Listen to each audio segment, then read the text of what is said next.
Hello साथीहरू, म चाहिँ अहिले जाँदैछु च्याउ बेच्नको लागि। च्याउ चाहिँ अलिअलि फलेको छ, धेरै त छैन खासै।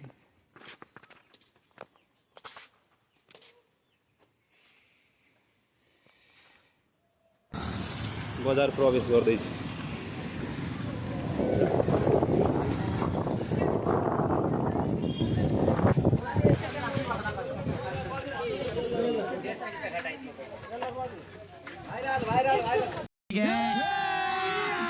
अभी मजा आएगा ना भिडो। च्याउ बोनी भएको छैन साथीहरू, च्याउ चाहिँ यतिकै छ।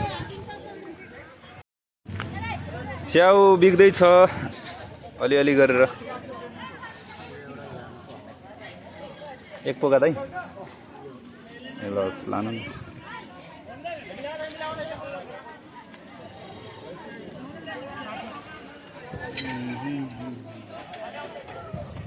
अघि भन्दा अलि भिड हुँदैछ अहिले।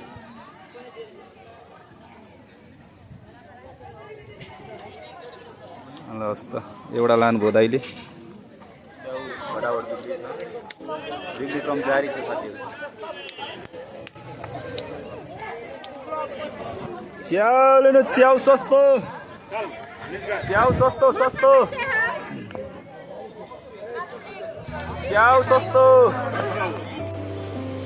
अच्छा ठीक है। तर बिक्छ बेलुकासम्ममा, 5 बजेसम्ममा चाहिँ सबै बिक्छ। किनभने च्याउको डिमान्ड अलि धेरै छ, च्याउ कम छ है, त्यही भएर बिक्छ साथीहरू। च्याउ चाहिँ केही चिन्तै गर्नु पर्दैन। 12 जिल्लाभित्र पर्छ है साथीहरू यो निजगढ नगरपालिका बजार। सक्नुहुन्छ दर्शक श्रोताहरू, च्याउ बिक्ने क्रम जारी छ है, च्याउ बिक्ने क्रम जारी छ, बिक्दैछ। क्यों बे ओवर एक्टिंग करता है साला, ओवर एक्टिंग की औलाद। अब तेरे को बराबर होता नहीं क्या बोलने को। चले एक काम कर, 200 रुपए दे और 50 रुपए काट ओवर एक्टिंग के वजह। अहिले म ठ्याक्कै निजगढ बजारभित्र छु। अहिले चाहिँ 4:30 भइसकेको छ साथीहरू। पानी परेर है, मौसम चाहिँ अलिक कुल छ, एकदम कुल मौसम छ है। 50 रुपियाँ हो दिदी पोका। अब अहिले यति नै आउँछ, एक पाउ हो।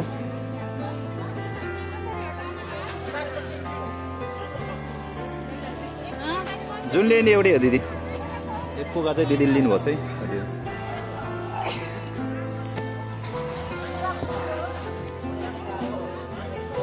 तरकारी बजार, निजगढ तरकारी बजार।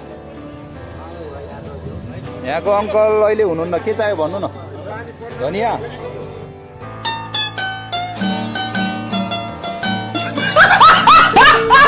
उहाँ अङ्कलले चाहिँ यहाँबाट धनिया लिनुभएको छ है। उहाँले चाहिँ 20 रुपियाँको धनिया लिनुभएको छ। ल हेर्नु साथीहरू, धनिया चाहिँ उहाँ अङ्कलको हो है। अघि मैले अङ्कलको धनिया बेचेको थिएँ, लिनु अङ्कल। 20 रुपियाँको धनिया बेचेको थिएँ।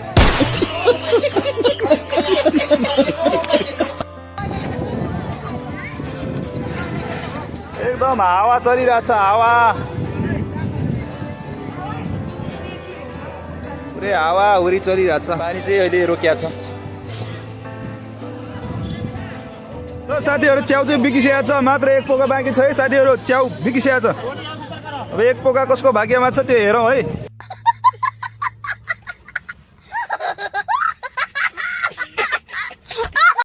₹50 आन्टी, पाउ हो पाउ। यति हो। राम्रो च्याउ छ, एकदम राम्रो छ।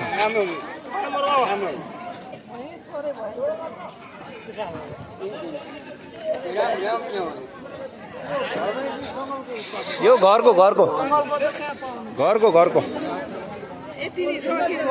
सकिएको आन्टी, सक्यो, के गर्नु अङ्कल। च्याउ चाहिँ आन्टी र अङ्कलले लिनुभएको छ है। एउटा लास्ट थियो है, अङ्कलले लिनुभएको छ है। ल अङ्कललाई धन्यवाद है अङ्कल। अङ्कलले 500 को नोट दिनुभएको छ, म फिर्ता दिनेछु।